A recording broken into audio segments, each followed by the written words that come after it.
अनंतकोटी ब्रह्मांड नायक राजाधिराज योगीराज सद्गुरु श्री स्वामी समर्थ। नमस्कार स्वामी, साष्टांग नमस्कार, नमस्कार नाना सदैव नमस्कार, नमस्कार नानी सहर्ष नमस्कार, नमस्कार स्वामी सहस्त्र नमस्कार। आज 1 सप्टेंबर 2024च्या सांघिक प्रार्थनेला आपण सर्वजण जमलेलो आहोत। श्री स्वामी समर्थांचे कृपाशीर्वाद घेण्यासाठी, श्री स्वामी समर्थांचं पूजन करण्यासाठी, श्री स्वामी समर्थांचं गुणगान गाण्यासाठी आपण सर्वजण इथे जमलेलो आहोत। संचित माझे मजला कळेना, तुझवीण रामा मज कंठ वेना। अहित माझे मजला कळेना, तुझवीण रामा मज कंठ वेना। आमचं अहित कशात आहे हे आम्हाला कळत नाही, आणि म्हणून जीवनात दुःख आहे, समस्या आहेत। संचित काय आहे ते पण माहिती नाही आहे आपल्याला, आणि मग आपल्याला वाटतं की माझ्या जीवनात समस्या का आता आहेत। या समस्यांवर मग कोण तारून नेणार आहे ह्याच्यातून? तर सद्गुरू श्री स्वामी समर्थ देणार आहे। म्हणून आपण स्वामी समर्थांच्या चरणी प्रार्थना करण्यासाठी आलेलो आहोत, स्वामींचे आशीर्वाद घेण्यासाठी आलो। संसार संगे बहुशीण लोमी, कृपा करी दे रघुराज स्वामी। प्रारब्ध माझे टळता टळेना, तुझवीण रामा मज कंठ वेना। जे काय प्रारब्ध घेऊन आलं ते टळता टळत नाही आहे, असा मी दीनहीन झालो आहे। म्हणून भगवंता श्री स्वामी समर्था, तुझ्या चरणी मी आलेलो आहे, तुझा आशीर्वाद घेण्यासाठी या भावनेने आपण इथे आलेलो आहोत। आणि म्हणून म्हणतोय, सदा सर्वदा योग तुझा घडावा, तुझे कारणी देह माझा झिजावा। उपेक्षू नको गुणवंता आनंदा, रघुनायका मागणे हेची आता अशी मागणी करण्यासाठी समर्थांच्या या प्रार्थनेला आपण आलेलो आहोत। आपल्या स्वतःच्या विचाराचा परिणाम आपल्या शरीरावर होतो, आपल्या प्रत्येक सेलवर होतो। तसं आपण उपासना करताना मनामध्ये जे विचार आहेत त्या विचारांचा चांगला परिणामही आपल्या सेलवर होत राहतो। आणि त्याचबरोबर आपण भगवंताला हाक मारतोय त्यावेळेला भगवंत इथे प्रगट होतो, त्याचं प्रगटीकरण होतं हाक मारलं। ईश्वर आजूबाजूला आहे, सदा सर्वदा आहे, तो आपल्या आजूबाजूला सातत्याने आहे। पण जोपर्यंत आपण त्याला बोलवत नाही तोपर्यंत त्याच्या शक्तीचं प्रगटीकरण होत नाही। आता महाभारतात कथा आहेत की पांडव एवढे हरत चालले आहेत, द्रौपदी संकटात पडली आहे, पण जोपर्यंत श्रीकृष्णाला हाक मारलं नाही तोपर्यंत श्रीकृष्ण धावला नाही। म्हणजे ईश्वर शक्ती आहे, पण त्याला आपल्याला बोलवायला लागतं, आणि त्याचं बोलवणं म्हणजेच त्याच्या चरणी प्रार्थना, म्हणजेच उपासना। आणि त्याच वेळेला आपल्याला जाणवतो की हा ईश्वर आहे, कारण त्याची कृपा प्रगटीकरण आपल्या उपासनेने ईश्वराचं प्रगटीकरण होतं, आणि म्हणून उपासनेला खूप महत्त्व आहे। आता नामदेवाला सुद्धा वाटायचं की विठ्ठल फक्त त्या मूर्तीमध्येच आहे। ज्ञानेश्वरांनी सांगितलं सद्गुरू कर, सद्गुरू करायला सांगितलं। विठोबा खेचरच्या त्यात गेले तर त्यांनी पिंडीवर पाय ठेवून झोपलेले आहेत विठोबा खेचर। आमच्यासारखा माणूस असता तर म्हणाला असता असला कसला गुरु करायला सांगितलाय, निघून आले असते आपण की हे काही नाही, काय बरोबर नाही, कारण आपण स्वतःला खूप शहाणं समजतो।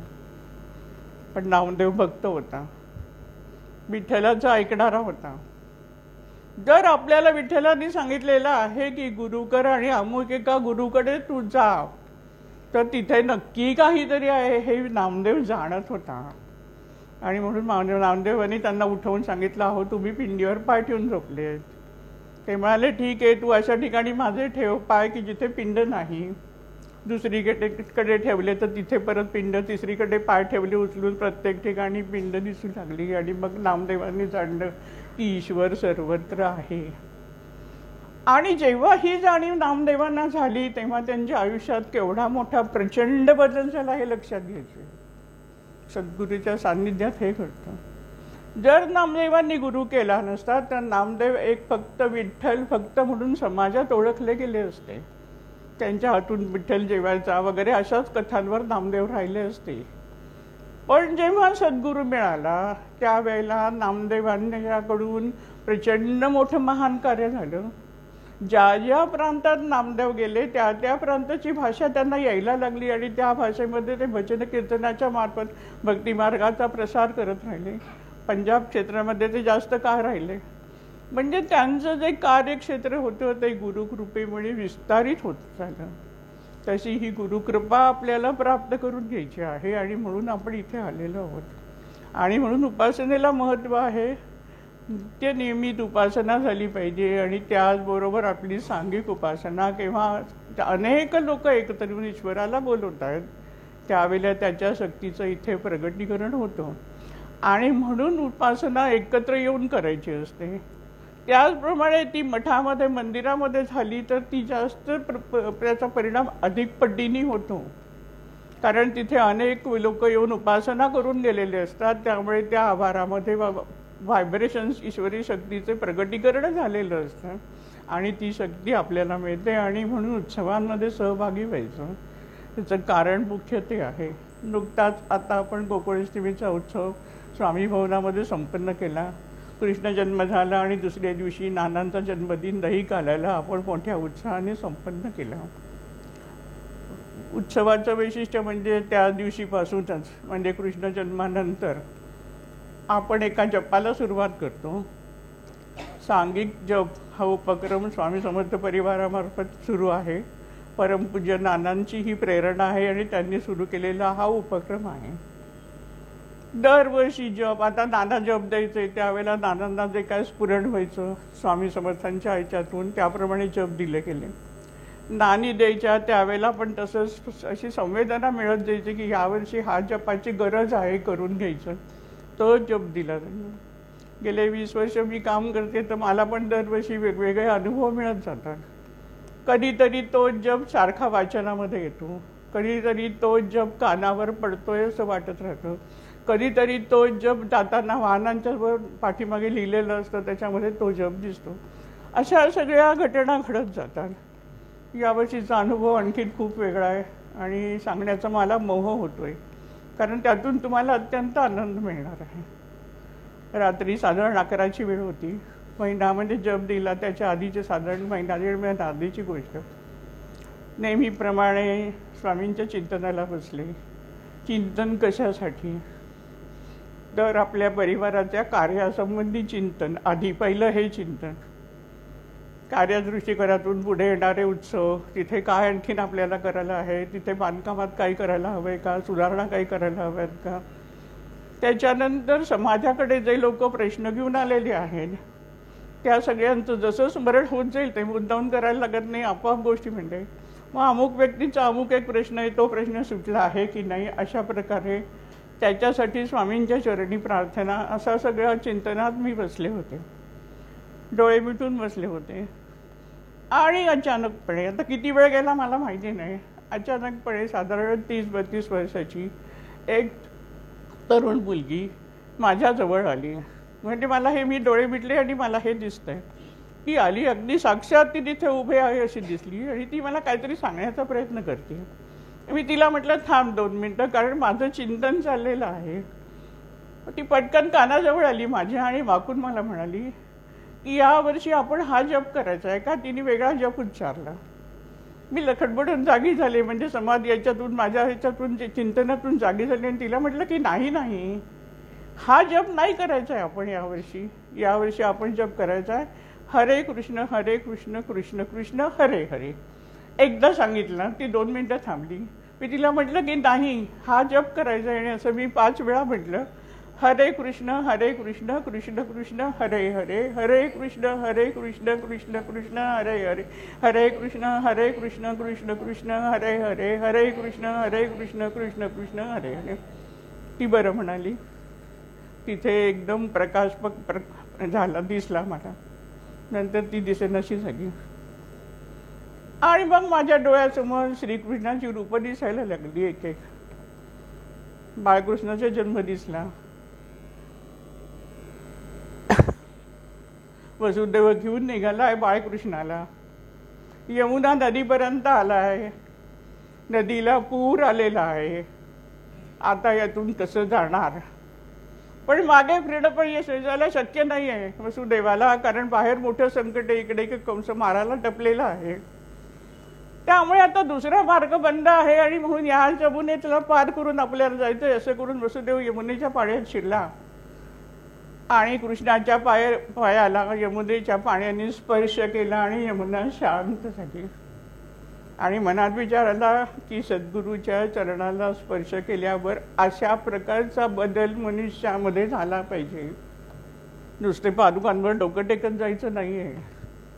जे वाटलं ते तुम्हाला मी सांगते, माझ्या मनात त्यावेळेला जे विचार आहे, नुसतं पादुकांवर डोकं टेकायचं नाही आहे, तर त्याप्रमाणे आपल्या अंतरंगात बदल झाला आहे. यमुनेने श्रीकृष्णाच्या पायाला स्पर्श केला आणि तिला जी भरती आलेली होती, रौद्र रूप धारण केलं होतं, ती यमुना अत्यंत शांत झाली आणि मग बाळकृष्ण गोकुळामध्ये जाऊन पोचला आहे.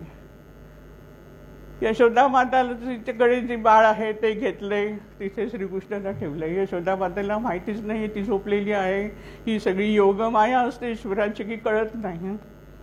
श्रीकृष्णाचं संगोपन तिथे सुरू झालं. यशोदा माता त्याला खेळवते. 2-3 वर्षाचा झाला आहे. इकडे तिकडे काहीतरी माती खाल्ली म्हणून बलरामाने त्याच्याबद्दल कंप्लेंट केली. यशोदा मातेने त्याला सांगितलं, अरे उघड, तोंड उघड, दाखव मला काय माती खाल्ली आहेस का? आणि मग तो नाही नाही म्हणतोय. ते सगळं आठवलं, मी नाही माती खाल्ली आहे, सगळं काव्य डोळ्यासमोर आलं. मग त्यांनी मुख उघडलं आणि यशोदेला विश्वरूप दर्शन दिलं. तरी यशोदा मातेला वाटलं नाही की हा परमेश्वर आहे. योगमाया अशी असते की जाणता येत नाही. परमेश्वर त्याचं रूप दाखवत असतो, पण यशोदा मातेने शेवटपर्यंत त्याला आपला पुत्र अशा दृष्टीने त्याचं संगोपन केलं. त्याला उखळीला बांधलं, त्यावेळेला दोरी पुरेना. बराच वेळ आणि यशोदा जेव्हा त्रस्त झाली, शेवटी श्रीकृष्णाने स्वतःला बांधून घेतलं. हा चमत्कार बघून सुद्धा यशोदेला वाटलं नाही की हे काहीतरी दैवी रूप आहे. ती त्याच आनंदात होती की हा माझा बालक आणि त्याचं प्रेमाने मातेच्या भावंताचं संगोपन ती करते. श्रीकृष्णाने अनेक चमत्कार त्या गोकुळामध्ये केले, पण कुणालाच जाणवलं नाही की श्रीकृष्ण म्हणजे परमेश्वर आहे, साक्षात परमेश्वर आहे. ही सगळी योगमाया आहे. आपल्या आजूबाजूला पण अशा गोष्टी परमेश्वर आपल्याला मदत करत असतो, सांगत असतो, पण आपल्याला ते समजत नाही. आता श्रीकृष्णाने मुख्य 2 कामं जी केली ती गोवर्धन पर्वताची पूजा. इंद्राची पूजा गोकुळवासी करत होते. का करत होते? तर इंद्रामुळे पाऊस मिळतो आणि म्हणून आपल्याला धनधान्य मिळतं, गायगुरांना चारा मिळतो. आणि इंद्राची पूजा केली नाही तर इंद्र आपल्यावर रागवेल या भीतीने ते पूजा करत होते आणि कृष्णाला ते पसंत नव्हतं. कुठचीही उपासना, नाना पण नेहमी सांगत, कुठचीही उपासना तुम्ही घाबरून करू नका, आनंदाने करा, प्रेमाने करा. परमेश्वर कृपा करणार आहे. आणि मी महाराजांच्या बाबतीत जर असं म्हणेन की स्वामी समर्थ दैवत असं आहे की करुणेचा सागर आहे. ते कधीच शिक्षा करत नाही, चुकलेल्याला ते सुधारतात, त्याला चांगल्या मार्गावर आणतात आणि त्याचं जीवन सुखीच करतात. महाराजांनी कोणालाच त्रास दिला नाही, लक्षात घ्या. ज्या काही गोष्टी सांगितल्या असतील त्या मनुष्याच्या वृत्तीमध्ये फरक होण्यापुरती, पण अखेर त्याचं भलं केलं.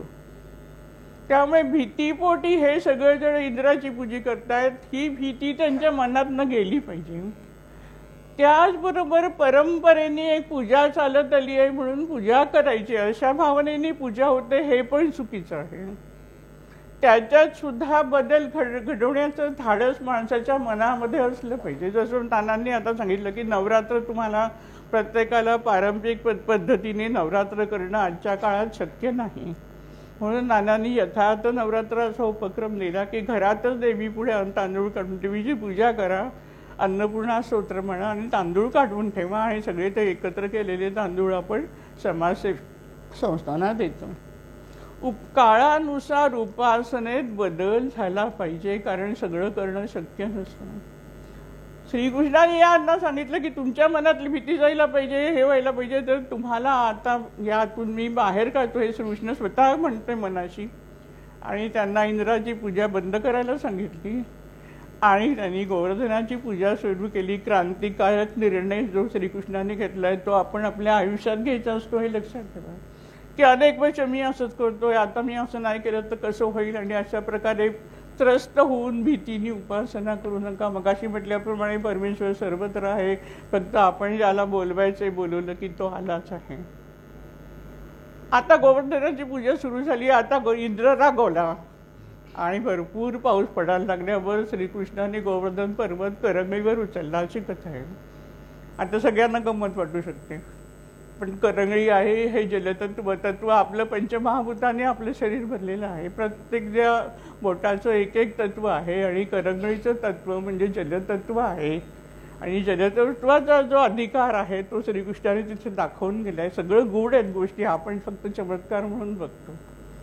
आणि त्याचबरोबर सगळ्यांना सांगितलं की तुम्ही तुमच्या काठ्या लावा. आता या काठीच्या आधाराचा काय उपयोग होता का?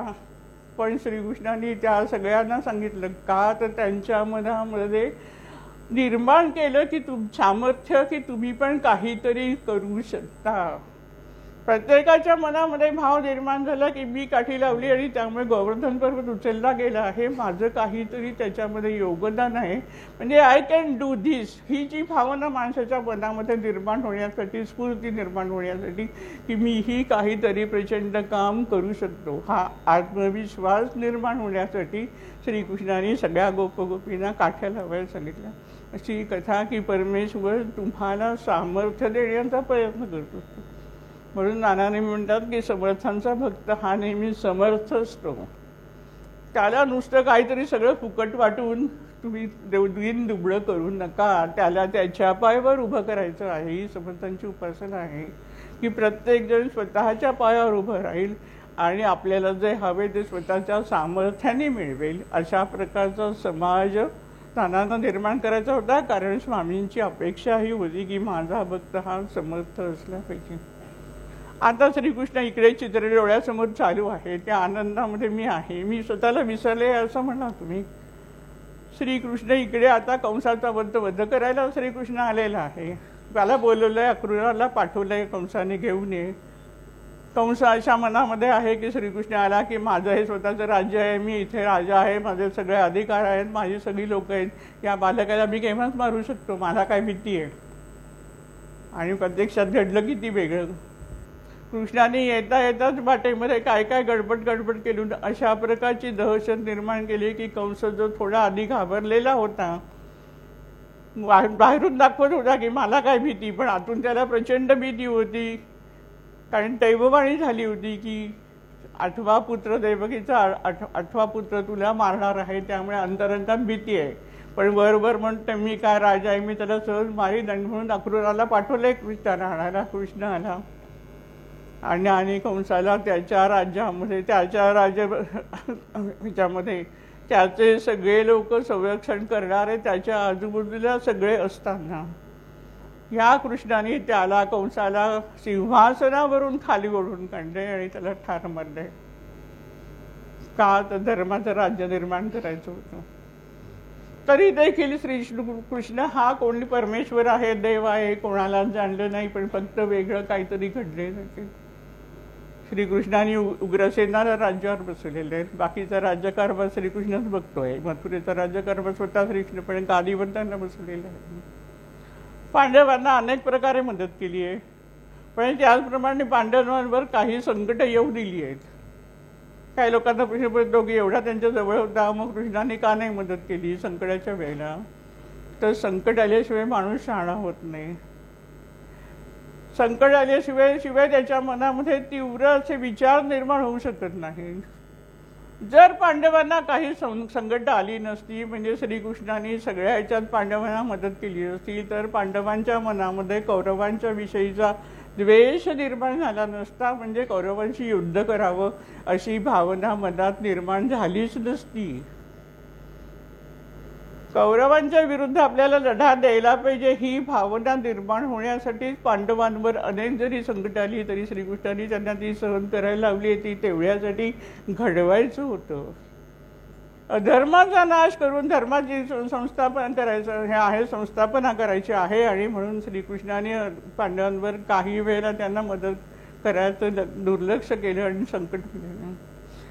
साक्षात अर्जुन उभा राहिला, एवढा कौरवाने त्रास दिलाय, तरी देखील अर्जुन त्यावेळेला डळमळीत झाला आहे असं आपण वाचतोय. तर प्रत्यक्षात जर काहीच संकट आलं नसतं, कौरवांना काही त्रास देऊ दिला नसता श्रीकृष्णाने, तर हे धर्मयुद्ध झालंच नसतं आणि कौरवांचं म्हणजे अधर्माचंच राज्य चालत राहिलं असतं. आणि म्हणून संकट आपल्या सुद्धा जीवनात जर संकट आलं तर हेच समजायचं आहे की ह्यातून माझ्याकडून काहीतरी परिवर्तन होणार आहे, माझ्या जीवनामध्ये परिवर्तन होणार आहे, काही गोष्टी समाजाच्या हितासाठी पण आहेत, हा भाव ठेवायचा आहे. परमेश्वर जेव्हा संकट घालतो तेव्हाच आपल्या विचारांमध्ये, आपल्या कृतीमध्ये बदल होतो आणि आपल्या आत्मशक्तीमध्ये बदल होतो. आणि म्हणून संकट भक्ताला पण संकट येऊ शकतात. आणि म्हणून आले तर मग महाराजांनी काय केलं असं रडायचं नाही, महाराज सगळं करता आहेत हा भावच पाहिजे. मला तारणारी फक्त श्री स्वामी समर्थ आहे हा दृढ भाव तुमच्या मनामध्ये असला पाहिजे. कुठेही तुमची असलेली जी स्वामींवरची श्रद्धा आहे ती जरा सुद्धा डळमळीत होता नाही. म्हणजे आता मग नाही झालंय, मग मी आता या ज्योतिषाकडे जाऊ का, असं झालंय माझं, मग मी आता हे खडे वापरू का, आता हे झालंय मी अमुक स्थानावर जाऊन अमुक एक पूजा करून घेऊ का, असल्या संभ्रमात पडू नका. एवढं महान दैवत आपल्याला नानाने दिलेलं आहे आणि त्या दैवताची उपासना कशी करायची ही नानाने सांगितली आणि तेवढी पुरेशी आहे. स्वामी आपल्याला एकदा आपण स्वामींचा हात धरलाय म्हटल्यावर स्वामी तो हात सोडणार नाही आहेत, हा दृढ विश्वास पाहिजे की ते सांभाळून घेणार नाही. जे काय आहे, जे काय माझ्या आयुष्यामध्ये काही येत आहेत संकट, काही अडचणी येत आहेत त्याला काहीतरी कारणं आहेत आणि जी कारणं आहेत ती आपल्या भल्यासाठी आहेत, हा विश्वास तिथे आला पाहिजे. श्रीकृष्णाने द्वारका नगरीच पहिली स्थापन केली का, तर मथुरेवर स्वाऱ्या होत आहेत, जरासंधाच्या 17 साऱ्या झाल्या, जनतेला त्रास होतो आहे, म्हणून राजाने काय करायचं हे श्रीकृष्णाने दाखवून दिलं आहे. राजधानी नवीन ठिकाणी नेली, मथुरेचं राज्य सगळं जे होतं ते द्वारका नगरी बसवून सोपं काम नाही, पण श्रीकृष्णाने ते करून दाखवलं. हा आदर्श समाज जीवनामध्ये यायला पाहिजे की ज्याच्याकडे एखाद्या संस्थेचं किंवा एखाद्या मठाचं किंवा एखाद्या दुसरी काहीतरी किंवा देशाचं म्हणा जबाबदारी आहे, त्यांनी जनतेच्या सुखासाठी काय करता येईल ह्याचा विचार सातत्याने करून त्याप्रमाणे धैर्याने पावलं टाकली पाहिजेत. आता आपण आपल्या कुटुंबाचा विचार करूया. कुटुंबामध्ये आपल्यावर काहीतरी एक विशिष्ट जबाबदारी आहे, ती आपण जबाबदारी निष्ठेने पार पडायची आहे आणि त्यासाठी आपल्याला काहीही त्रास झाला तरी चालेल हे लक्षात घ्यायचंय. त्याच्यासाठी काहीही परिश्रम करायला लागले तरी ती करण्याची आपण तयारी करायची, हे यातून आपण शिकायचं आहे. जरासंधाचा आणि जयद्रथाचा वध युक्तीने घडवून आणला.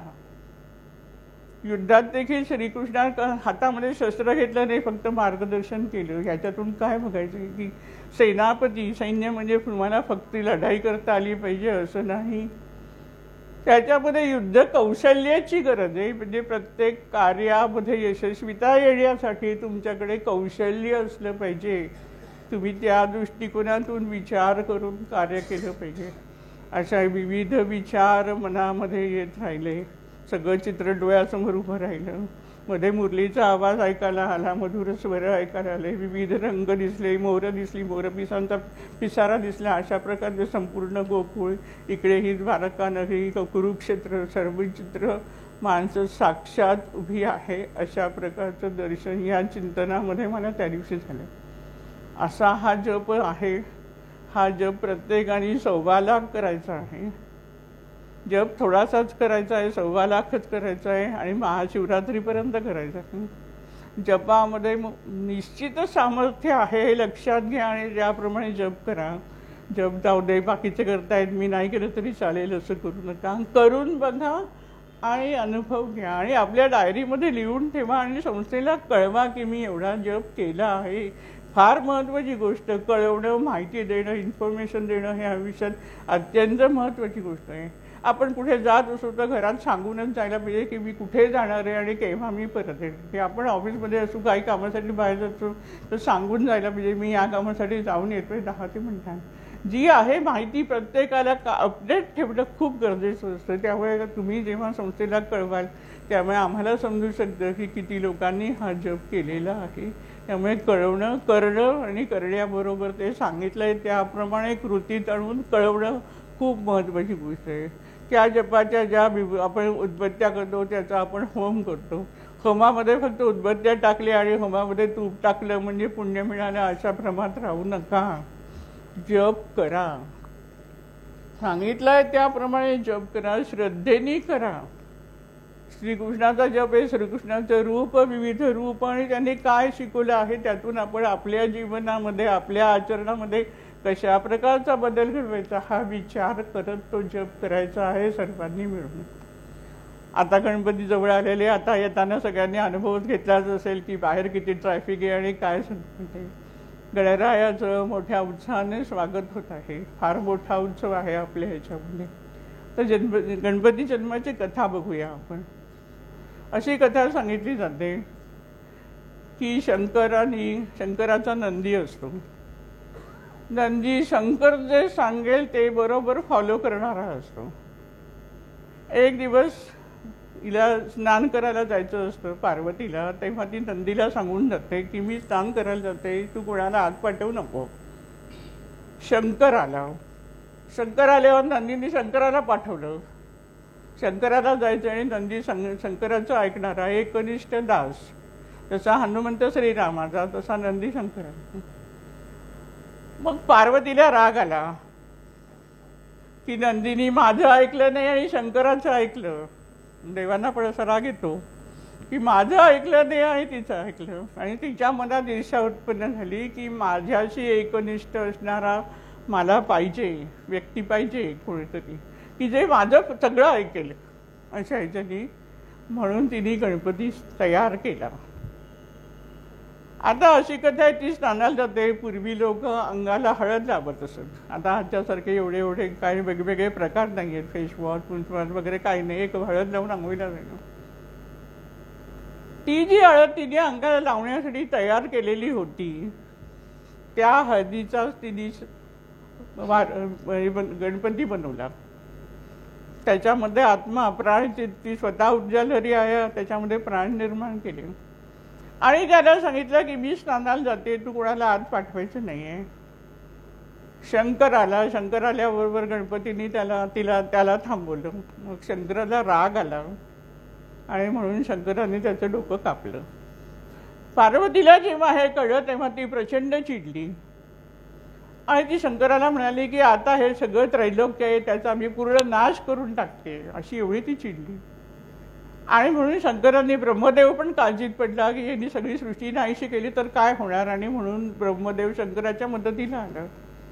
शंकरांनी पार्वतीला सांगितलं की मी याला जिवंत करतो, पण आता तर शिर कापलेलं आहे. आणि म्हणून ब्रह्मदेवाला शंकरांनी सांगितलं की तू येताना ज्या प्राण्याला तू क्रॉस करशील अशा प्राण्याचं शिर तू घेऊन ये. आणि त्याप्रमाणे वाटेत त्याला मोठा हत्ती लागला आणि हत्तीचं शिर त्यांनी आणलं. अशी कथा आहे. आता या कथेचा अर्थ आपल्याला बघायचा. हत्ती म्हणजे बुद्धिमान समजला जातो. मोठं शिर, पहिलं शिर काढलं म्हणजे जो इगो होता तो गेला. त्या ठिकाणी हत्ती आला, बुद्धी आणली गेली. शंकरांनी हे केलं. शंकरांनी पार्वतीने सांगितलं याला तू जिवंत करायचं आणि त्याप्रमाणे शंकरांनी त्याला जिवंत केलं. आपला मुलगाही मानलं. पार्वतीने त्याला आपला मुलगा मानलं होतं, शंकरांनी पण त्याला आपला मुलगा मानलं. पार्वतीने आणखीन 2 अटी घातल्या होत्या की हा गणपती इतर सर्व देवतांची पूजा करण्याच्या आधी याची पूजा होईल. आणि म्हणून आपण कुठलीही पूजा असली तर आधी गणपतीची पूजा करतो. शंकराने आणि ब्रह्माने ते मान्य केलं होतं. आता ही पार्वती आहे, ही ती जी हळद आहे म्हणजे हा लाल रंग, जेव्हा ती ओली होते तेव्हा तो रंग लाल होतो. लाल रंग हा मूलाधार चक्राचा रंग आहे. आणि गणपतीचा लाल रंग आणि मूलाधार चक्राचा स्वामी गणपती आहे. हे सगळं लक्षात घ्यायचंय की असं की ज्या वेळेला तुम्ही स्वतःला शुद्ध करता म्हणजे तुमची मूलाधार चक्राची शुद्धतेला तुम्ही ज्या वेळेला सुरुवात करता त्यावेळेला शंकर आला म्हणजे देव येतो. म्हणून आपल्या स्वतःची शुद्धी करणं गरजेचं आहे असा त्या कथेचा अर्थ आपण त्यातून घ्यायचा आहे. आणि अशा प्रकारे गणपतीची पूजा सुरू झालेली आहे. आता कार्तिक पण होतात शंकर पार्वतीचा मुलगा. ब्रह्मदेव, अशी कथा आहे की ब्रह्मदेव एक दिवस फळ घेऊन आला आणि शंकर पार्वतीला सांगितलं की हे फळ जो कोण खाईल तो प्रचंड बुद्धिमान होईल. आता 2 मुलं, आई वडिलांना साहजिक वाटलं की याचे 2 भाग करावे आणि प्रत्येकाला एक एक भाग द्यावा. ब्रह्मदेव म्हणाला नाही, एकानीच ते फळ खाल्लं पाहिजे. आता कोणाला देणार? आणि म्हणून त्या दोघांच्यात स्पर्धा ठेवली की जो कोण पृथ्वी प्रदक्षिणा 3 वेळा करून पहिला येईल त्याला हे फळ मिळेल. गणपती मुळातच बुद्धिमान, त्यांनी समजलं की आई वडील म्हणजेच विश्व, आणि म्हणून शंकर पार्वतीला 3 फेऱ्या घातल्या. काही कळेना की हा आपल्याच भोवती का फिरतोय. शंकर पार्वतीच्या पण लक्षात येईना. पण झाल्यानंतर सांगितलं की तुम्हाला 3 प्रदक्षिणा, तुम्ही माझे आई वडील आहात, तुम्हाला प्रदक्षिणा घातली म्हणजे 3 वेळा पृथ्वी प्रदक्षिणा झाली. मग शंकर पार्वतीने ते एक फळ त्याला दिलं. कार्तिकेय मोरावर बसून निघाला, पृथ्वी प्रदक्षिणा करून आला तोपर्यंत इथं गणपतीचं लग्न पण झालेलं, आणि म्हणून कार्तिकेयला राग आला. मनुष्य स्वभाव आहे, राग आला, आणि म्हणून कार्तिकेयांनी घर सोडून जायचं ठरवलं आणि तो दक्षिणेमध्ये गेला. कार्तिकेयची पूजा दक्षिण म्हणजे विशेषतः तामिळनाडूमध्ये फार मोठ्या प्रमाणावर कार्तिकेयची पूजा होते. दक्षिणेला गेला, तिथे एका भक्त महिलेनी त्याच्यावर काव्य केलं आणि ते ऐकल्यानंतर कार्तिकेयला लक्षात आलं की आपलं हे स्थान, कार्याचं क्षेत्र हे आहे, म्हणून कार्तिकेय तिथे राहिलं. असं म्हणतात की कार्तिकेयाचं मंदिर फक्त 6 महिन्यातून एकदाच उघडतं, पण दक्षिणेमध्ये रोज कार्तिकेयाच्या मंदिरामध्ये पूजा होते. स्त्रियांनी एकदा दर्शन घ्यावं. अशा बऱ्याच काय काय, आता त्या कशा निर्माण झाल्या असतील ती गोष्ट वेगळी. पण कार्तिकेय हा जेव्हा पत्रिकेमध्ये मंगळ दोष असतो किंवा कालसर्पयोग असतो किंवा संततीच्या संबंधी काही दोष असतो, त्यावेळेला कार्तिकेयची पूजा केली तर फायदा होतो असं शास्त्र आहे, आणि म्हणून कार्तिकेयचं दर्शन घेतलं जातं. आता पुढचे कथा, आपण स्वामी भक्त आहोत. स्वामी समर्थांच्या ठिकाणी जे नानाने सांगितले की सर्व दैवतांची एकत्र शक्ती म्हणजे स्वामी समर्थ. प्रत्येक गोष्टीसाठी वेगवेगळ्या देवाची पूजा करायची गरज पडत नाही. त्यासंबंधीची कथा मागे मी तुम्हाला सांगितली आहे. स्वामींचं दर्शन कार्तिकेय म्हणून जर घेतलं तरी पुरेसं असतं. बडोद्याची काही लोक दक्षिणेकडे निघाली कार्तिकेयचं दर्शन घेण्यासाठी. येता येता वाटेत ते अक्कलकोटला आले, स्वामींच्या मठात राहिले 4 दिवस, आणि तिथून ते पुढे जाणार होते. त्या 5-6 लोकांच्या मध्ये डोगरे नावाचे एक गृहस्थ होते. त्यांना स्वामींनी सांगितलं की तू जाऊ नकोस, तू इथेच थांब. आणि ते थांबले. खूप महत्त्वाच्या गोष्टी असतात आयुष्यात. आम्ही असा विचार करतो, असं कसं, मी एवढं दर्शन घेण्यासाठी इथपर्यंत आलोय आणि मला आता महाराज जाऊ देत नाही, असं कसं.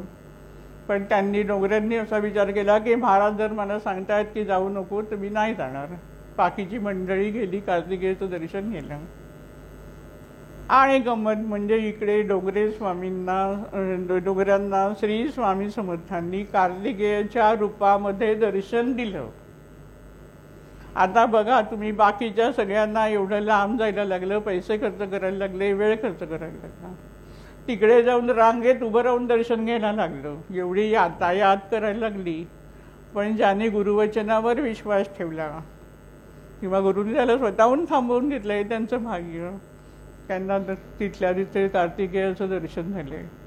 आता या कथेतून आपण काय जाणायचं आहे की आपण स्वामींची जी उपासना करतो आहे त्या उपासनेमध्ये कार्तिकेयची उपासना पण आपोआप होती आहे. त्यामुळे आता मंगळ दोष आहे. मग आता ताई म्हणाल्यात की कार्तिकेयची पूजा करतात, मग मी आता तिकडे पूजा करायला जाऊ का? भानगडीत पडू नका. महाराजांची उपासना करा. सगळ्या पत्रिकेची शुद्धी महाराज करतात, पण लोकांना पटत नाही, ही गंमत आहे. लोकांना असं वाटतं की नाही, असा दोष आलाय म्हणजे जाऊन पूजा करायलाच पाहिजे, मंगळाची शांती करायलाच पाहिजे. शांती करतात, शास्त्र चुकीचं असं मी म्हणणार नाही. पण जर तुम्ही महाराजांची उपासना करताय, नानाने तुम्हाला मार्ग दिलेला आहे आणि ती उपासना तुम्ही श्रद्धेने करतायत आणि स्वामी समर्थ माझे परमदैवत आहे आणि ते सर्वतः माझी काळजी घेणार आहेत, हा जर भाव, हा आत्मविश्वास तुमच्या मनात असेल तर तुम्हाला इतर गोष्टींची गरज पडत नाही. पण हा विश्वास कमी पडतो आणि म्हणून मग वेगवेगळ्या पूजा करायला लागतात. त्यामुळे आम्ही संस्थेने पण अशा पूजा कराव्यात अशा अनेकांकडून मला सांगण्यात येते की आमच्याकडनं होत नाही. तुम्ही सांगता तेवढा विश्वास आमचा बसत नाही किंवा तेवढी उपासना आमच्याकडून होत नाही, आम्हाला वेळ पुरत नाही. तर तुम्ही पण का करूच करत नाही, अशा प्रकारच्या बऱ्याच जणांकडून माझ्याकडे निरोप आलेत की तुम्ही सुरू करा. आता मुद्दा की साधापणे आपण ईश्वरावर पूर्ण विश्वास, स्वामींवर विश्वास ठेवून आपण या गोष्टी, बाकीच्या तांत्रिक गोष्टी करण्याची गरज नाही. हा विश्वास हळूहळू आपण वाढवत नाही आहे. आता विश्वासावरून, आता निघाला विषय म्हणून विश्वासावरून सांगते. कल्याणमधली एक फॅमिली होती, फारशी काय माझी ओळख नव्हती. 8:30 रात्रीचे वाजले, मी मठात होते, असाच रविवार होता. मी आता ठाण्याला निघणार म्हणून मठातून उठले. तेवढ्यात ती फॅमिली आली, दोघं नवरा बायको, आणि मला म्हणाले, अहो माझ्या मुलीचं लग्न आहे, तिची पत्रिका तुम्हाला दाखवायची. मी त्यांना म्हटलं की अहो आता मला ठाण्याला जायचं आहे, आता मी पत्रिका कुठे बघू, नुसती मी बघत नाही, त्याच्यानंतर काही गोष्टी विचारते, पण मुलीच्या संबंधी, घराण्यासंबंधी थोडीफार तरी माहिती पाहिजे आपल्याला, तर कळू शकतं की काय आहे म्हणून. तर त्या म्हणाल्या, नाही पण तुम्हाला बघायला वेळ नाही ना. सत्यकथा सांगते तुम्हाला की महाराज कशी शक्ती, दानांची आणि स्वामींची शक्ती कशी कार्य करते.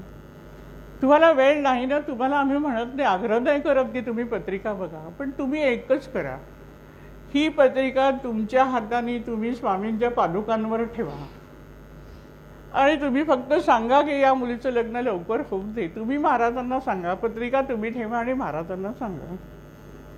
आता मला थोडं टेन्शन आलं की अरे काय ह्यांचा एवढा विश्वास. एक क्षण मी छपकून गेले की हे लोक असं सांगतात की तुम्ही नाही, असं नाही म्हणाले, मग आम्ही कधी टाळायला येऊ, मग बघा का. आमची काही अपेक्षा नाही म्हणाले, फक्त तुम्ही स्वामींच्या पादुकांवर ठेवा इथे आणि तुम्ही सांगा.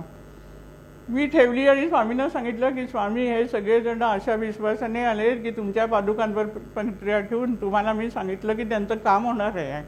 आता काम जबाबदारी तुमची, अशी जबाबदारी महाराजांवर मी टाकून देते. मी म्हटलं आता जबाबदारी तुमची आहे, त्यांचा विश्वास आहे, तुम्ही तो सांभाळायचा आहे. आणि गंमत म्हणजे 1 महिन्याच्या आत त्या मुलीचं लग्न ठरलं आणि 2 महिन्याच्या आत तिचा विवाह झाला. लग्न ठरल्याबरोबर हे लोक मला सांगायला आले, तर मला खरोखर सांगते की मला पण आश्चर्याचा धक्का बसला. श्रद्धा अशी काम करते, एवढ्यासाठी मी हे सांगितलं. त्यांना श्रद्धा अशी होती की मी ठेवल्यानंतर त्यांचं काम होणार आहे. मी पण महाराजांना सांगून टाकलं की मी कोणी नाही आहे, मी तुम्हाला, मला ते समजतात की माझ्या हाताने ठेवल्यानंतर काम होणार आहे, तर तुमची जबाबदारी आहे, मी तुमची भक्त आहे आणि त्यांचा पण हा भाव आहे, त्यामुळे तुम्हाला हे काम करायचं आहे. आता याच्यावरून आणखीन एक कथा आठवली. अशीच एक मुलगी होती, आता नाही आहे तिची आई इथे, येतात त्या प्रार्थनेला.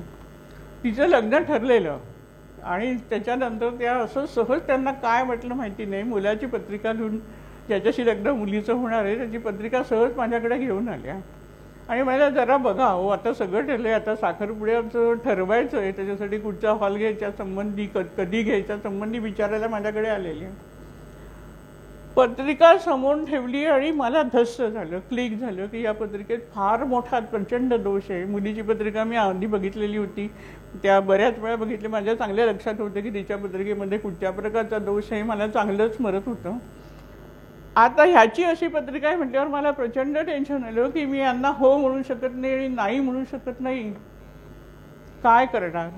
प्रश्न पडला, फार मोठा आयुष्याचा प्रश्न होता, मुलीच्या संपूर्ण पुढचं संसारिक जीवनाचा एवढा मोठा प्रश्न होता. मी काय निर्णय देऊ. मी माझ्या यजमानांच्या केबिनमध्ये गेले, तिथे बसले आणि त्यांना म्हटलं हो हे सगळं असं असं आहे, आता मी काय सांगू, मला काही कळत नाही. माझे यजमान पण म्हणाले की तू नाही नाही म्हणू शकत आहेस, कारण त्यांनी आता एवढं सगळं ठरवलं आहे, तू नाही कशी म्हणणार. म्हटलं हो मला पण तेच कळत नाही, पण मला हो म्हणणं पण अशक्य वाटतंय. जर मला सगळं दिसतंय की हे नाही होतंय तर मी हो कशी म्हणू. आणि मी उठले. आपल्या स्वामी समर्थ परिवाराचं जे आपलं ऑफिसचं कार्यालय, ज्याला आता आपण स्वामींचा मठच लोक समजतात, तिथे असलेल्या स्वामींच्या फोटोपुढे ती पत्रिका मी ठेवली आणि स्वामींना सांगितलं की स्वामी हे सगळं तुमच्यासमोर मी ठेवलंय, मी हो पण नाही म्हणू शकत नाही, हे तुम्हाला माहिती आहे, आता तुम्ही सांभाळून न्यायचं आहे हे, असं स्वामींना मी अधिकारात सांगितलं आणि मी शांत झाले. शांत मी केबिनमध्ये आले आणि त्यांना सांगितलं की ठीक, ओके, सगळं ठीक आहे, अमुक अमुक तारखा तुम्हाला 4-5 तारखा साखरपुड्यासाठी काढून घेतल्या, तुम्ही बघा कसं करायचं ते आपण आनंदाने केल्या. आता साखरपुड्याचा हॉल बघायला दोघं जण, ती मुलगी, तिचा ठरलेला तो होणारा नवरा, दोघं जण 2-3 हॉल बघायला एक दिवस गेले. अशी 4-5 दिवसातली गोष्ट. आणि त्या दुपारी चहा प्यायला ते 2-2:30 वाजता हॉटेलमध्ये गेले, तर त्या मुलाने तिला प्रश्न विचारला की तुझी इन्व्हेस्टमेंट किती. त्या प्रश्नाचा त्या मुलीला प्रचंड राग आला, प्रचंड. आणि ती पटकन उठली आणि म्हणाली, मी तुझ्याशी लग्न करणार नाही. आणि घरी आली. आता घरी आल्यावर आईला सांगितल्यावर आईचा लागलेच मला फोन. 2:30 वाजले होते, मी ऑफिसमध्येच होते. आणि ताई ताई आधी नुसते ताई करूनच रडत आहे. आता मला वाटलं काय झालं काय नाही असं. पुढे म्हणाले, अहो आमची नाव नाही सांगत आता मी तुम्हाला त्या मुलीचं, तिने मुलाला नाही सांगितलं. मी म्हटलं वा छान झालं की, आता काही काळजी करू नका, तुम्ही या संध्याकाळी मला भेटायला, तुम्हाला सगळी स्टोरी सांगेन म्हटलं मी. मग त्या संध्याकाळी यायला मी त्यांना सांगितलं की स्वामींनी अशा प्रकारे वाद सोडले. आता इथे सुद्धा हेच ना की विश्वास तसा तुम्ही हे कशासाठी मी सांगते की ही प्रचंड शक्ती स्वामींची कशी कार्य करते. आणि म्हणून आपण जीवनात येणाऱ्या छोट्या छोट्या गोष्टींना घाबरायचं नाही आहे. सगळं महाराजांवर जबाबदारी टाकायची शांतपैकी आणि रिलॅक्स व्हायचं. आणि महाराजांना तेच हवं आहे, तुम्ही शांत व्हायला हवेत महाराजांना. जशी यमुना नदी शांत झाली तसं आम्ही 100 ठिकाणी पादुकांवर नमस्कार करणार, पण मनामध्ये अशांतता आहे, उपयोग नाही आहे. तर आपण मनाने शांत होण्यासाठी महाराजांवर जबाबदारी टाकायची की महाराज तुमचा मी दास आहे, तुमचा मी सेवक आहे, तुम्ही मला सांभाळून न्यायचं आहे. मग महाराज आपल्याला हात धरून नेतात आणि आपला जीवन जो प्रवास आहे तो अत्यंत आनंदाचा आणि सुखाचा होतो.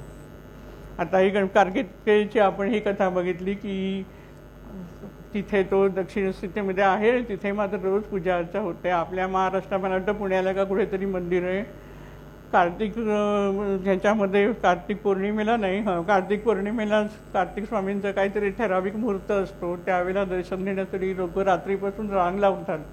असं आहे. आपल्याला साक्षात ज्ञानाने स्वामी भवन दिले, तिथे स्वामी सगुण रूपात श्री स्वामी समर्थांना स्वामी समर्थ तिथे उभे आहेत. त्यामुळे आपल्याला सहज दर्शन घेण्याचा लाभही आपल्या भाग्यामध्ये आहे. तारीख वगैरे आपण व्हॉट्सअपच्या ग्रुपवर आपण टाकतो की कधी दर्शन घ्यायचं, त्याप्रमाणे सर्वांनी अवश्य दर्शन घ्या स्वामींचं. त्या दिवशी कार्तिकेयच्या रूपामध्ये दर्शन घ्या. आता या 2 कथा झाल्या. गणपतीचं बघितलं आपण. आता आपल्याला जे मी सांगितलं की स्वामींनी कार्तिकेयच्या रूपामध्ये दर्शन दिलं, असेच अनेक देवतांच्या रूपात स्वामी समर्थांनी दर्शन दिले. प्रत्येक व्यक्तीला घडवण्याचा महाराजांनी प्रयत्न केला आहे. आणि त्याप्रमाणे आता बाबा ढोलक म्हणून नाशिकचे खूप मोठे साधक होते. सकाळी उठून गोदावरीवर जाऊन तपश्चर्या करायची आणि त्यांच्या मनामध्ये अनेक शंका होत्या अध्यात्मातल्या, आमच्यासारख्या नाही की हे होईल का, ते होईल का, ते होईल का, ते होईल का नाही. अध्यात्मा विषयावर त्यांच्या अनेक मनामध्ये शंका होत्या. आणि म्हणून जो कोणी साधू भेटतील त्याला, कोणी संन्यासी भेटतील त्याला आपल्या घरी घेऊन जायचे, त्याच्याशी त्याला राहायला लावायचे, त्याच्याशी चर्चा करायचे, असं त्यांचं चालू होतं. महाराज सगळं जाणत होते. महाराज अक्कलकोटला आहेत, हा नाशिकला आहेत, नाशिकला साधना चालू आहे. महाराजांनी एक दिवस सकाळी ते पहाटेच्या वेळेला 3:30 वाजता साधनेला बसलेले असताना महाराज तिथे प्रगट झाले आणि महाराजांनी त्यांना आदेश दिला की तू अक्कलकोटला ये. आणि त्याप्रमाणे बाबा ढोलक अक्कलकोटला गेले. महाराजांची भेट झाली. मग त्यांना जे काही प्रश्न त्यांनी लागलीच, महाराजांनी ओळख दिली की तुम्ही नाशिकवरून आलात ना. बाबा ढोलपांना लागलीच कळलं की आपल्याला दर्शन दिले आणि महाराजांनीच आपल्याला इथे बोलवले. त्यांच्या मनात ज्या काही शंका होत्या, त्या शंकांचं सगळं निरसन श्री स्वामी समर्थांनी केलं. तसेच बाबा सबनीस होते, माणिक प्रभूंचे शिष्य. एक दिवस ते बसले, माणिक प्रभूंच्या दरबारात गेले बाबा सबनीस. त्यावेळेला तिथे अशी एक आध्यात्मिक अधिकारी व्यक्ती, तेजपुंज व्यक्ती होती.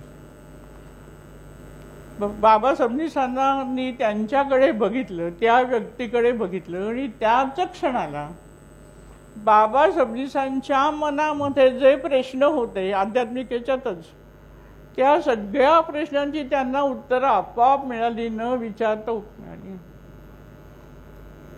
आणि म्हणून त्यांनी माणिक प्रभूंना प्रश्न केला की हे कोण सद्गृहस्थ आहेत. त्यावेळेला माणिक प्रभूंनी सांगितलं की हे श्री स्वामी समर्थ आहेत आणि स्वामी समर्थ 2 वर्षांनी अक्कलकोटला प्रगट होणार आहेत असं सांगितलं. बाबा सबनीस नंतर यांचे निष्ठावंत, स्वामी समर्थांचे निष्ठावंत भक्त झाले. आता अशा त्यांच्या मनातल्या शंका न विचारताच त्यांना त्या प्रश्नांची उत्तरं मिळाली. हा केवढा मोठा चमत्कार महाराजांनी घडवला लक्षात घ्या. फक्त त्यांच्या अंतरंगामध्ये आपण शिरलं पाहिजे, महाराजांच्या अंतरंगामध्ये, तर आपल्याला आपल्या आयुष्यातल्या असलेल्या सगळ्या प्रश्नांची उत्तरं. महाराजांचा मुख्य रोग कशावर होता तर अहंकार दूर ठेवावा. कारण तुमच्या आध्यात्मिक प्रगतीमध्ये अहंकारच प्रत्येक गोष्टीमध्ये आडवा येतो आणि मग माणसाची प्रगती थांबते. आणि म्हणून अहंकाराच्या विषयीच्या 2 कथा आपण बघूया. रामदासी बुवा होते, त्यांचा मठ होता चळंबेचे रामदासी बुवा असं त्यांना म्हणायचे सगळेजण. मठ रामदास स्वामींचं शिष्य होतं. मठ सगळं चालू होतं, चांगले होते, सगळे साधन पूजा अर्चा सगळं होतं. पण त्यांना भयंकर अहंकार होता की मी म्हणजे कोण, मी किती साधना करतो, मी असा आहे, मी तसा आहे, मी तसा आहे. स्वामी समर्थांना या व्यक्तीला घडवायचं होतं आणि म्हणून ते रामदास स्वामी या रामदासी बुवांच्या मठात स्वामी आले. आता स्वामी समर्थांना यांना पण ओळखून होते किती अधिकारी व्यक्ती हे रामदास स्वामी हे सगळं माहिती होतं रामदासी बुवांना. पण अहंकार आहे ना, आले ते आता आपल्याकडे आलेले आहेत. दरावे महाराज तिथे बसलेत, दुपारची वेळ झाली आणि महाराज मुद्दाम झोपले. महाराजांना सगळं माहिती होतं, मग महाराज झोपले. रामदासी बुवांनी विचार केला, झोपले तर झोपू दे, मी माझं बाहेर जाऊन काम करून येतो. आता महाराज आपल्या मठामध्ये आले, एवढी थोर व्यक्ती आहे तर आज आपण कुठे जाऊ नये, महाराज झोपले तर जरा वेळ थांबावं. पण नाही, झोपतील ना महाराज, माझं कामाला करायलाच पाहिजे. असं करून मठाला कुलूप घातलं आणि हे रामदासी बुवा बाहेर पडले. थोडे गेले नदीच्या काठावरून पुढे गेले, गावात गेले. गावात गेल्यावर सगळे लोक म्हणायला लागले की अहो आम्ही स्वामी समर्थांना बघितलं, ते नदीच्या काठावर होते, आम्ही आत्ता दर्शन घेऊन आलो, तुम्ही पण दर्शन केलं जा. रामदासी बुवांच्या मनात विचार आला की मी तर त्यांना मठामध्ये कोंडून आलोय आणि लोक काय म्हणतात की आम्हाला नदीवर दिसले, आम्ही त्यांचं दर्शन घेऊन आलो, लोकांची गर्दी चाललेली दर्शन घ्यायला चाललेली. ते सगळ्यांना सांगितलं की नाही शक्य नाही, असं होणंच शक्य नाही आहे, कारण मी त्यांना मठा आणि अधिकाऱ्यांनी लोकांना सांगायला लागले की मी स्वामी समर्थांना मठात कोंडून आलो आहे. आता गंमत, जेव्हा त्यांनी कुलूप घातलं आणि ते गेले तर तिथे दुसरे एक गोरे नावाचे सद्गृहस्थ होते, ते स्वामी समर्थांना ओळखणारे होते. ते दाराच्या बाहेर बसून राहिले कारण स्वामी आतमध्ये आहेत. तर त्यावेळेला त्यांना असं जाणवलं की हे रामदासी बुवा गेल्यानंतर त्या दरवाजाच्या फटीतून एक ज्योत बाहेर आली आणि ती गंगेच्या नदीच्या काठावरपर्यंत ती ज्योत गेली. एवढं त्यांना हे दृश्य दिसलं. रामदासी बुवांना जेव्हा सर्वजण सांगायला लागले की नाही महाराजांना आम्ही बघितलं, तेव्हा त्यांना म्हटलं असं कसं होईल, आता जाऊन बघायलाच पाहिजे मठामध्ये. म्हणून तावातामाने आले, बघितली आपली किल्ली बरोबर आहे की नाही, कुलपाची आहे. मग कुलूप उघडून बघतात तर काय महाराज मठात नाही. आणि त्या क्षणी त्यांच्या मनातला असलेला अहंकार गळून पडला की मी त्यांना मठात कोंडून गेलो तरी पण महाराज बाहेर आहेत. हा जो त्यांना धक्का बसला त्या क्षणाला या रामदासी बुवांचा जो होता अहंकार तो त्या क्षणाला गळून पडला. धावत नदीवर गेले, स्वामी तिथे होते, स्वामींना ते शरणागती केली. आता त्याच्यामध्ये हा चमत्कार महाराजांनी कशासाठी केला, स्वतःचा मोठेपणा दाखवण्यासाठी नाही केलाय. रामदासी बुवा जे आहेत ही चांगली व्यक्ती आहे, ह्याची होणारी आध्यात्मिक प्रगती अहंकारामुळे थांबते आहे आणि म्हणून महाराजांनी ही क्रिया सगळी घटना सगळी घडवून आणली की ज्या योगे त्याची पुढे आध्यात्मिक प्रगती अधिक चांगली व्हावी आणि त्याचा उपयोग अनेक लोकांना व्हावा.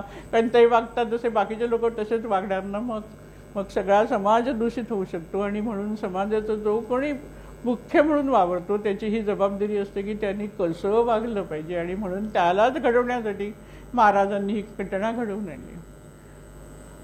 आता मालोजीरावांची गोष्ट तुम्हाला माहिती आहे की अक्कलकोटचे ते राजे आहेत.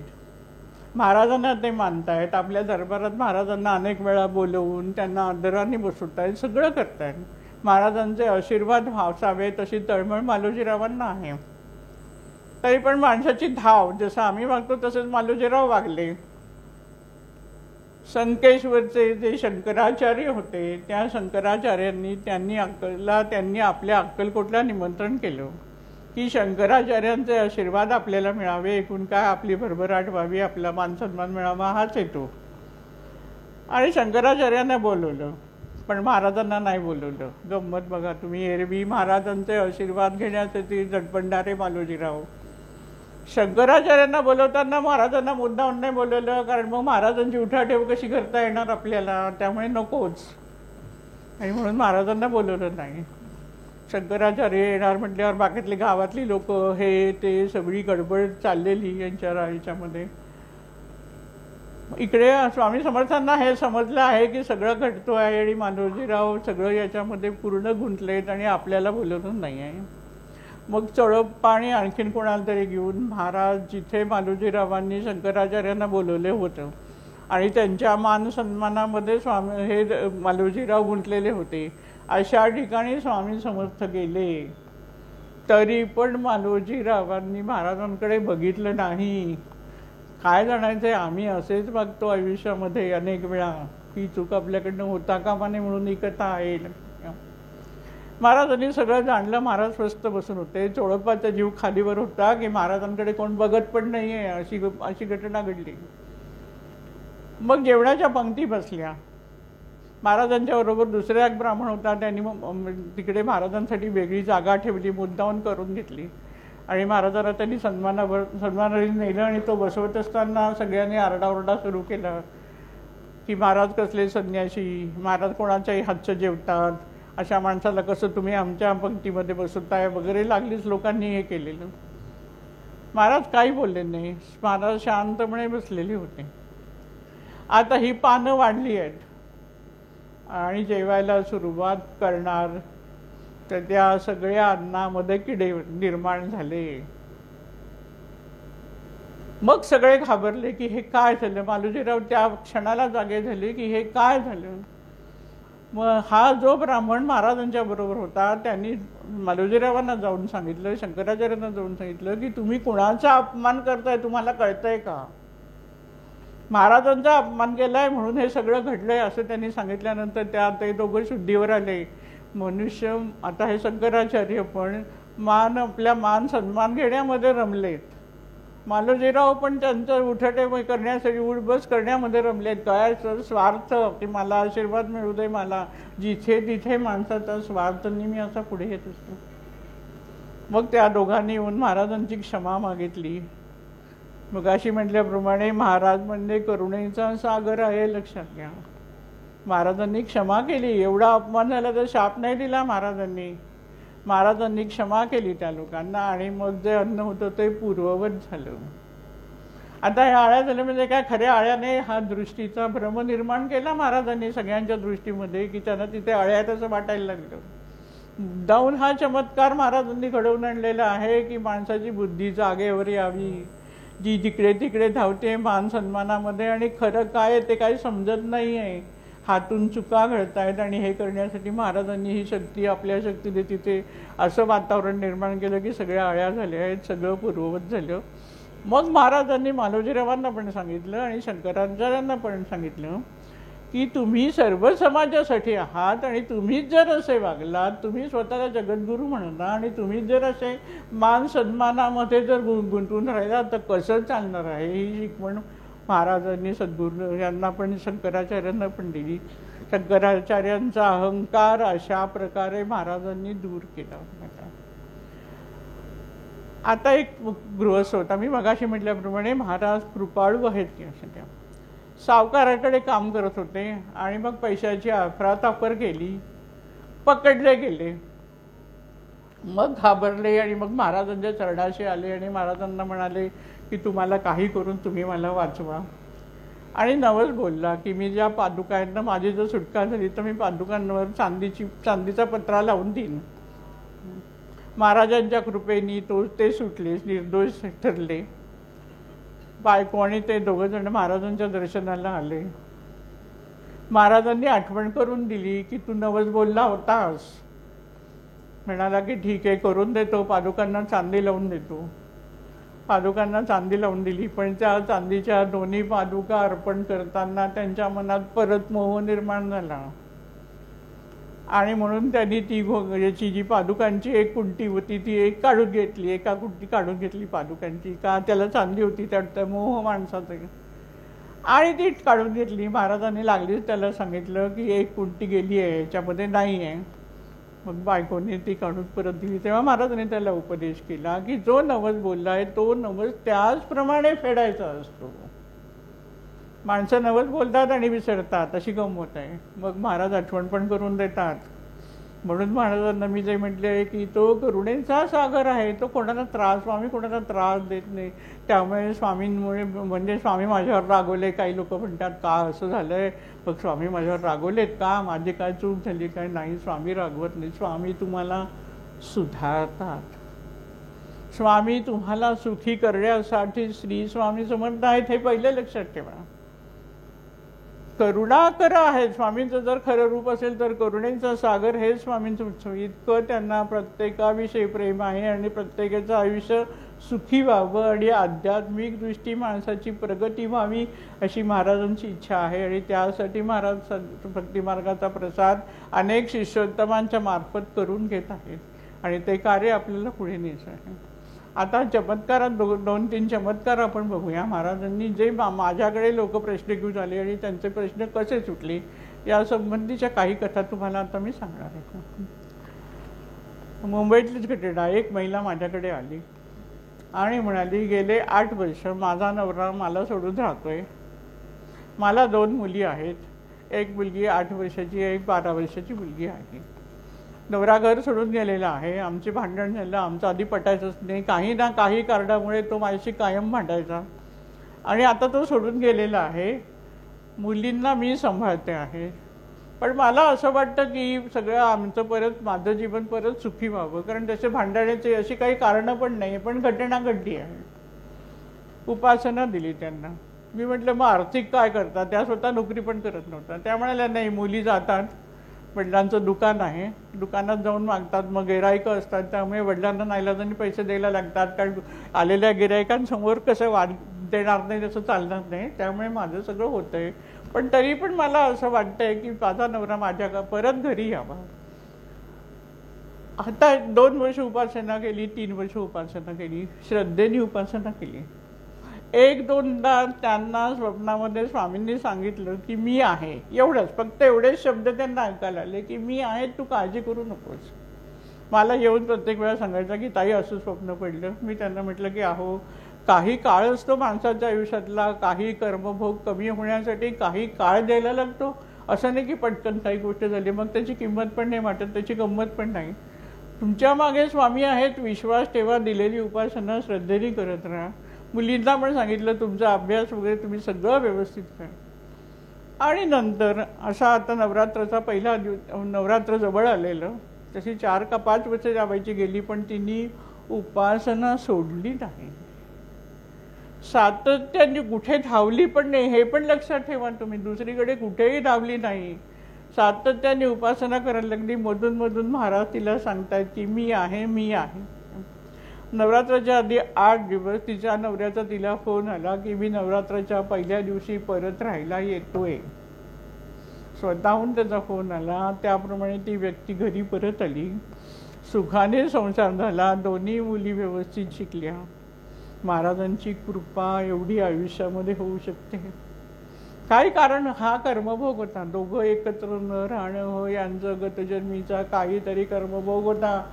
त्यामुळे तो काळ जायला लागला. तो काळ महाराजांनी कमी केला. थोडा काळ तर तुम्ही थोडा तरी कष्ट तुम्ही काढलेच पाहिजे, नाहीतर मग काय तुम्हाला वाटणार की सगळं मीच करतोय, त्यामुळे माझ्यामुळे सगळं काय ते होतंय.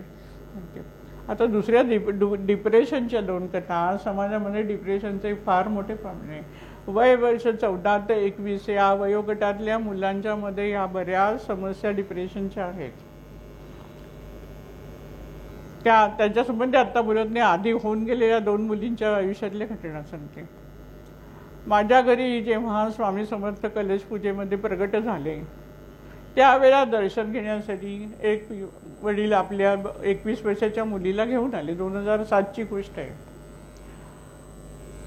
ती मुलगी आर्किटेक्ट होती आणि वडील म्हणाले, तिच्याकडे बघूनच मला कळलं होतं की ही मुलगी डिप्रेशनमध्ये आहे.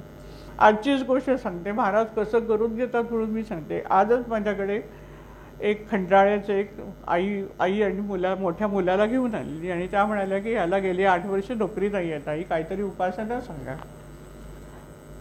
त्या मुलाकडे बघितलं. त्याचा 5-6 वर्षाचा मुलगा होता बरोबर.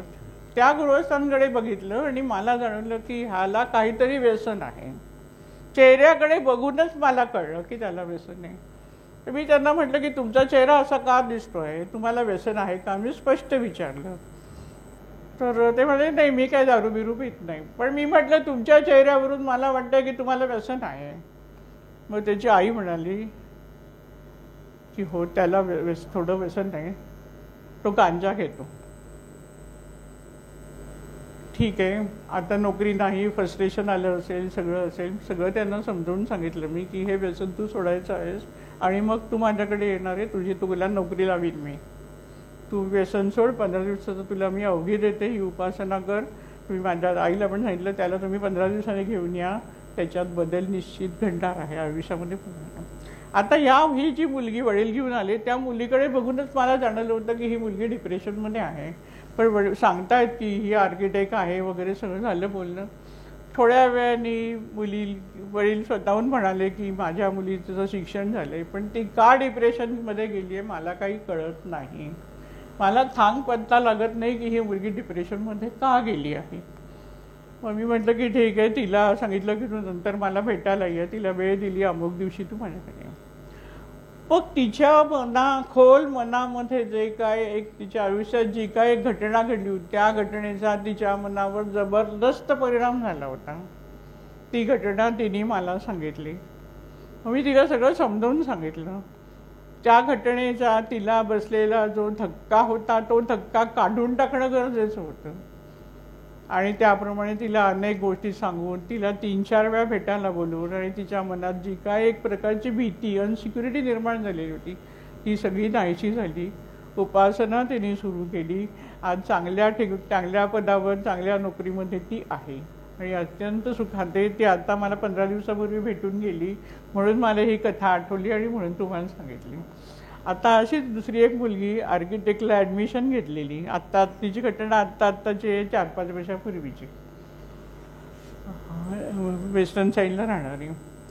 तिची आई एक दिवस मठामध्ये आली आणि माझ्या यजमानांकडे गेली आणि माझ्याकडे प्रचंड गर्दी होती विचारायला येणाऱ्या माणसांची. त्यांचा काही नंबर लागत नव्हता आणि म्हणून त्या माझ्या यजमानांकडे गेल्या आणि म्हणाल्या की काही करा हो तुम्ही 10 मिनिट तरी मला ताईंची भेट घडवून द्या. मग हे घेऊन आले. आता मोठा वशिला लावला त्या बाईंनी, त्यामुळे मला घ्यायला लागलं आतमध्ये. त्या बाई ओक्सी रडायला लागल्या, ओक्सी. आता त्यांचं कारण काय आहे मला काही कळेना की का रडत आहेत. मग थोड्या वेळी सांगितलं की अहो माझी मुलगी आहे, आर्किटेक्टच्या आईला पहिल्या वर्षालाच ॲडमिशन घेतले, 7-8 महिनेच झाले पण ती डिप्रेशनमध्ये गेली आहे. तर तुम्ही काही करा पण माझ्या मुलीला ह्याच्यातनं तुम्ही बाहेर काढा. मुलगी होती बाहेर बसली होती, तिला मी आत बोलवलं, तिच्याशी बोलले, लक्षात आलं, चेहरा बघितला आणि कळलं डिप्रेशनमध्ये आहे. मी म्हटलं तुम्ही नंतर ठाण्याला तिला घेऊन या. तिला कारण विचारलं. आता कशी गंमत आहे बघा, कारणं कशी असू शकतात, पालकांच्या कदाचित ही लक्षात पण येणार नाही अशी कारणं. ती म्हणाली की ताई मी आर्किटेक्टला ॲडमिशन घेतली आहे, जे स्कूल ऑफ आर्टला मी आहे, तिथे सगळी जी मुलं मुली येतात ते मॉडर्न कपडे घालतात आणि माझ्या आईला मी फॅशन केलेली चालत नाही. त्या आई माझ्या 2 वेळा घालूनच मला तिथे पाठवते, तेल बिल लावून, आणि कपडे पण साधे, फॅशन अजिबात करायची नाही. आई माझी प्रचंड कडक. मग सगळे मला चिडवतात. एवढंच नाही तर माझे जे प्रोफेसर आहेत ते पण माझी चेष्टा करतात आणि या सगळ्या गोष्टीचं मला प्रचंड ताण पडतोय. आणि माझ्या आईला किती सांगितलं तरी आईला पटत नाही. आईला प्रचंड भीती वाटते की माझ्या मुलीला काही होईल आणि म्हणून मला ती वाटेल ते म्हणजे फॅशनेबल कपडे मला ती घालायला देत नाही. मग आईला समजून सांगितलं की मुलीची समस्या, आज तुम्ही तिला तिथे शिकायला पाठवलंय, तिथे जसं वातावरण आहे थोडा तरी तुम्हाला बदल करता आला पाहिजे आणि तुम्ही अशा भयभीत राहू नका. स्वामी आहेत, मुलगी चांगल्या विचाराची आहे, ती चुकीच्या मार्गाने जाणार नाही अशी त्यांना पण हिलिंग करायला लागलं की त्यांच्या मनाची तयारी घेतली. आणि गंमत म्हणजे मुलगी हळूहळू आणि सगळं वातावरण बदललं. सगळेजण तिच्याशी चांगले बोलायला लागले, ती चांगले कपडे घालायला लागली, थोडीफार जसं आहे काळानुसार राहायला पाहिजे त्याप्रमाणे ती राहायला लागली. आज ती आता पुढचे ॲडव्हान्स करायला ग्रॅज्युएशन नंतर पुढचं एज्युकेशन गेलं. आज ती अहमदाबादला शिकते, एकदम मजेत आणि एकदम अशा घराघरामध्ये अशा छोट्या तशी आता ही जी कथा आहे तशा पुण्याच्या एक बाई होत्या. त्यांचा एक दिवस मला फोन आला आणि म्हणाले अहो माझी मुलगीनं मला प्रचंड त्रास देते ताई, तुम्ही काहीतरी करा. मला असं वाटलं एकंदर त्या बाईच्या आवाजावरून माझ्या मनात अशी कल्पना आली की कदाचित यांच्याकडे यांची आई राहायला आली असेल की, आणि आई कदाचित त्यांना वयाप्रमाणे आई कदाचित त्रास देत असेल असा माझाही समज झाला. तर त्यामुळे नाही, माझी मुलगी 12वीत आहे आत्ता आणि ती मला प्रचंड छळते. मग त्यांना मठामध्ये मी बोलवलं, त्या घेऊन आल्या मुली आणि मग त्यांच्याशी बोलले आणि सगळं सांगितलं की ती कशी बोलते, मी अभ्यास करायला सांगितल्यावर ती कशी उलटत येते, काय करते, खोली बंद करून कशी बसते, अमुक तमुक बऱ्याच तिच्या कंप्लेंट त्यांनी सांगितल्या. तिला बोलवलं तर ती म्हणाली, आई तुम्ही बघताय ना माझी आई कशी राहते. म्हणाली, आम्ही ज्या सोसायटीत राहतो त्या सोसायटीतल्या बायका सगळ्या व्यवस्थित राहतात, माझी आई अजून पारंपरिक पद्धतीने एकमेणी घालते आणि कसे कपडे घालते, तिला किती पण सांगितलं तरी ती ऐकत नाही, तर मला सगळेजण हसतात आणि म्हणून मला माझ्या आईचा प्रचंड राग येतोय आणि म्हणून मी आईला त्रास देते आणि म्हणून मी अभ्यास करणार नाही. त्या मुलीने सांगितलं, तिला सगळं समजवलं. या महिलेला पण सांगितलं. आता हिचा नवरा आहे तो ॲडव्होकेट होता. मग या महिलेला मी समजवलं की म्हटलं की तुम्ही पण आता थोडं बदला मुलांसाठी, तुमच्या ह्याच्यात तुम्ही बदल करा. एक तर तुमचे मिस्टर एवढे शिकलेले आहेत, तुम्ही आता तुमच्या विचारांमध्ये बदल घडवा. तुम्ही असं घाबरू नका की काहीतरी वेगळं राहिलं म्हणजे आपल्याला काहीतरी होईल किंवा आपल्या मुलीला काहीतरी होईल, ही भीती मनातनं तुम्ही काढणार. त्या मुलीला पण मी समजवलं. तिला काय सांगितलं, तुझ्या आईचं काही चुकतंय असं तू म्हणू नकोस, तू समजून घे. तुझी आजी आहे घरामध्ये, आजीचा तुझ्या आईवर फार मोठा दबाव आहे पहिल्यापासून, त्यामुळे ती आई तुझ्याही दबली गेली आहे सगळ्या बाजूंनी आणि म्हणून आई स्वतःच्या राहणीमानात बदल करायचा विचारच आई कधी करू शकली नसेल, हे तू समजून घ्यायचं आहे. तसं त्या मुलीला समजवलं. तू आईकडे त्या दृष्टिकोनातून पहा की आपल्या आईने आयुष्य कसं काढलंय. आजीचं दडपण आहे, आजी म्हणेल त्याप्रमाणे सगळ्या गोष्टी करायला सांगतात. घरात आजीची कडक शिस्त आहे, त्यामुळे आईचा स्वभाव असा झाला आहे की आई स्वतःमध्ये परिवर्तन घडवू शकत नाही आहे. तू आईला समजवून घे. त्यांना पण समजवलं, तिला पण समजवलं. महाराजांची उपासना पण दिली. मुलगी जी झाली, लग्न झालं, सगळं सेटल झालं. महाराजांची कृपा होते. कृपेने आयुष्यात फरक पडतो. डिप्रेशनमध्ये नुसत्या औषधाने डिप्रेशनचा प्रश्न सुटत नाही, हे पहिलं समाजाने लक्षात घ्यायला पाहिजे. डिप्रेशनचं मूळ कारण काय हे ह्याचा शोध लागला की बरोबर सगळे प्रश्न सुटतात. आता डॉक्टरांकडे जाऊन सुद्धा डिप्रेशनमधली व्यक्ती कदाचित सगळं सांगणार नाही मनामध्ये काय आहे ते, पण जेव्हा ती महाराजांच्या तिथे येते, मी असं अधिकाराने म्हणेन की ज्या वेळेला स्वामी भवनाच्या त्या तिथे मी असते आणि माझ्याकडे जर कोणी येतं त्यावेळेला महाराजांची कृपा घडते आणि ती व्यक्ती मनातले जे काय खोलवर आहेत त्या सर्व गोष्टी मोकळेपणाने सांगते. आणि त्या मोकळेपणाने सांगितल्यामुळे नक्की डिप्रेशनचा प्रॉब्लेम कुठे आहे हा पॉईंट बरोबर मिळतो. ही महाराजांची कृपा आणि त्यामुळे माणसांचे आयुष्य सुखी झाले. आता दुसऱ्या एका मुलीची कथा. ती मुलगी चांगल्या प्रकारे शिकलेली होती, लग्न झालं, USA ला गेली, सगळं झालं आणि लग्नानंतर 7-8 महिन्यानंतर ती सतत आजारी पडायला लागली. खूप आजारी पडत होती आणि म्हणून ती पुण्याला परत माहेरी काही दिवस आली. त्यांच्या शेजारी राहणाऱ्या बाईंनी त्यांना सांगितलं की अहो तुम्ही स्वामी भवनाच्या मठात जा, तिकडे ताई आहेत त्यांना भेटा. तिचा आजार काय आहे ते डॉक्टरांना कळतच नव्हतं. अनेक प्रकारची औषधं, अनेक डॉक्टर बदलून झाले, अनेक प्रकारची औषधं झाली, सगळ्यापथी झाल्या, ॲलोपॅथी झालं, आयुर्वेदिक झालं, होमिओपॅथी झाले, सगळे प्रकार करून झालेले. आई वडील पण थकले, इलाजच होत नाही आहे. आणि म्हणून मग त्यांना शेजारच्या बाईंनी सांगितलं की तुम्ही जा मठामध्ये होईल. वडील मुलीला घेऊन आले. मुलगी माझ्याकडे वडील जेव्हा घेऊन आले तेव्हा ती 27 वर्षाची मुलगी अक्षरशः पोकल्यासारखी वाकली होती आणि म्हातारी दिसत होती.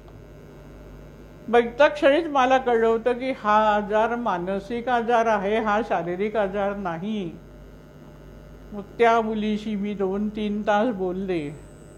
तिच्या मनात जी काय एक प्रकारची भीती निर्माण झाली होती, जी काही चूक तिच्या आयुष्यामध्ये तरुण वयात कॉलेजमध्ये झालेली होती, त्या चुकीमुळे, आणि छोटी होती अशी तिला जेवढी वाटत होती तेवढी फार मोठी चूक नव्हती, पण तिला ते फारच चुकीचं वाटत होतं आणि त्यामुळे तिला हे आजार पण लागलेलं होतं. तिच्याशी बोलले. मग तिला मी बाकीच्यांच्या आयुष्यातल्या काही घटना सांगितल्या, कारण विविध प्रकारच्या मुली माझ्याकडे येतात आणि त्यांची विविध प्रकारच्या काही मुलं पण आहेत अशी. तर काय एका मुलाची तर गमतीशीर कथा आहे, पण मी इथे सभेत येतात प्रवचनात नाही सांगू शकत. काय समाजामध्ये कशा वेगवेगळ्या तरुण वयामध्ये मुलांच्यात कशा वेगवेगळ्या समस्या असतात. त्या मुलीशी बोलले, तिला सगळं सांगितलं की हे सगळं तू विसर आणि हे विसर. ती म्हणाली मी विसरण्याचा ताई खूप प्रयत्न करते पण माझ्याच्याने नाही होत. म्हटलं नाही, म्हणूनच मी तुला सांगते तू विसर, स्वामींची उपासना कर.